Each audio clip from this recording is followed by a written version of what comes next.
लासलगाव कृषी उत्पन्न बाजार समिती 6 दिवस बंद राहणार आहे। आजपासून 4 एप्रिल पर्यंत बाजार समितीमधील व्यवहार बंद राहतील। 5 एप्रिल पासून बाजार समितीमधील व्यवहार पूर्ववत होणार आहेत। शेतमाल खरेदी आणि विक्रीवरती यामुळे परिणाम होणार आहे। तर 5 एप्रिल पासून बाजार समितीमधील व्यवहार हे पूर्ववत होणार आहेत, पण बाजार समिती 6 दिवस बंद असणार आहे।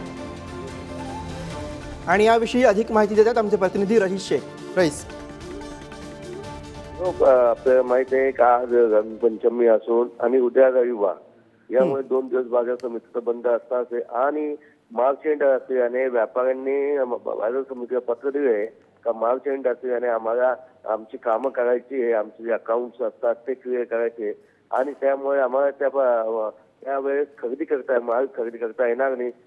त्यामुळे आम्ही 4 दिवस लिलावामध्ये सहभागी होणार नाही। तर बाजार समिती प्रशासनाने असा निर्णय घेतला आहे का हे 4 दिवस बाजार समितीमध्ये खरेदी विक्री बंद राहणार आहे। त्यामुळे रोज होणारी लाखो रुपयांची उलाढाल ही ठप्प होणार आहे।